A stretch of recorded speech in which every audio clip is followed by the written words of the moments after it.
ازيكم عاملين ايه؟ يلا مع بعض النهارده نعمل صينية فراخ بالبطاطس او صينية بطاطس بالفراخ.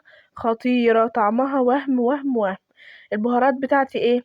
ملح وفلفل وكمون، روزماري مجفف، وسبع بهارات وحبة بابريكا مدخنين. تاني، ملح وفلفل وكمون، سبع بهارات وحبة بابريكا مدخنين وروزماري. ومعايا بصلة. الخلطة في الخلاط، دي كلها هنضربه في الخلاط مع بعض. اسهل طريقة لشوي الفراخ. ومعايا على البصلاية طماطمتين صغيرين كده او طماطمتين كبار، على حسب ما بتحبي يعني في الطماطم كتير ولا لأ. ماشي، يعني بصلاية وطماطمتين وقرنين فلفل وحبة ورق لورا. لو عندك ليمون قطعي ليمونة نصين، شيلي منها البذر وحطيها معاهم برضو تنضرب في الخلاط. هنا اهو حطيت الطماطم الاول عشان هي تبقى فيها ميه، فهي اللي تحرك لي الخلاط بتاعي زي الفل. الا شويه الميه الاخرانيين دول الوصفه تبوظ لو ما حطيتهمش. حطيت الورق اللورا. البهارات مش هنحطها في الخلاط عشان ما تضيعش مني في الخلاط وطعمها يروح، هنحطها لما نضرب المكونات دي مع بعض. بس هزود شويه ميه عشان خاطر يحركولي برضو الخلاط. مش هنعتمد على الطماطم بس، لان لو الطماطم بس الخلطه مش هتمشي، فهتزودي حوالي ربع كوبايه ميه. بعد ما ضربت الخلطة بتاعتي كويس اهوت، ده لونها لاني انا مش مزودة الطماطم. حطيت بقى البهارات بتاعتي، ملح وفلفل وكمون، سبع بهارات وحبة بابريكا مدخنين وشوية روزماري. وهرجع احط شوية بصل بودر لا، توم بودر بس، مش هحط بصل بودر لان انا ضاربة اوريدي بصل في الخلاط. فهحط شوية توم بودر بس. لو عندك فريش حطي معاهم في الخلاط. وحبة كاتشب، لو ما عندكيش استغني عنهم، دول حبة كاتشب سبايسي فحطيت شوية كده. وابدا اقلب بقى الخلطه بتاعتي دي كلها مع بعضها واعمل فيها الفراخ بتاعتي وهم وهم وهم. على فكره ممكن تحطها كده في الصينيه على شويه زيت وتحطها كده في الصينيه وتدخلها الفرن. خلصت كده. انما انا هستغل الخلطه دي وطعمها، فهحط بطاطس تحتها. مش هشويها يعني، احط صينيه ايه، هعملها صينيه بطاطس. هنا حطيت حبه من الخلطه اهوت، نص الخلطه تقريبا، وقلبت فيها الفراخ بتاعتي كويس. انا مقطعاها.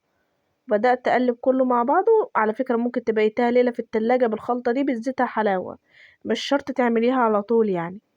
وبقية الخلطة بتاعتي هنزل بيها على البطاطس علشان تطعم لي البطاطس بعد بتاعتي تكون نفس طعم الفراخ. اي نعم الفراخ هتنزل عليها من الخلطة دي، هتنزل طعم يعني، بس مش هيكون قوي زي ما يكون ايه متقلب معاها الخلطة.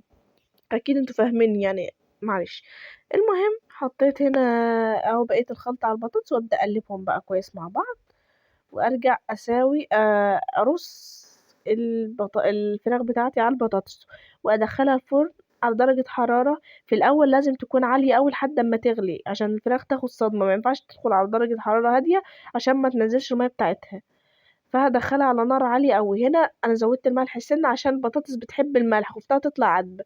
وحبة كمون. فهتدخليها يا ست الكل على درجة حرارة عالية أول ما تغلي كده.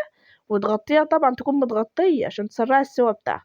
على فكرة ممكن تسويها على البوتاجاز وترجعي تديلها ايه لون تحت الشواية وخلاص. أنا عملت كده. اديتها سويتها على البوتاجاز واديتها لون تحت الشواية وخلاص كده. ما سويتهاش كلها في الفرن. اهو رصيتها وهحطها بقى. انا بقى عملت ايه، وهي بعد ما استوت خلاص ودخلتها، اول ما دخلتها تحت الشواية جبت حتة فحمة وحطيتها على النار وولعتها عشان انا عايزه ريحتها شويه مدخنه. انت ممكن تستغنى عن الحته دي وما تعملهاش. هدخلها بقى الفرن على درجه حراره عاليه وبعدين لما تغلي اهديها. بس هنا بقى كنت بطلع صينيه الفراخ بتاعتي. يامي يامي. بصوا بقى مع حبه رز، حبه وحبه يا خرابي، ولا حبه رز معمر، يا لهوي يا لهوي. خطيره. بصوا هنا حط بقى ايه، حته فحم وولعها. غبائي بقى المستورد. بصوا العظم بيطلع بسهوله ازاي.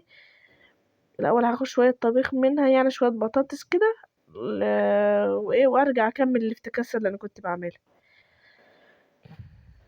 انا بقى عملت ايه، جبت ورقه كب كيك عشان احطها في الوسط كده واحط فيها الفحمايه. راحت مسيحه لي الورقه والفحمايه نازله ايه على البطاطس كده. لان انا ما كانش قدامي في الوقت ده ورق فويل.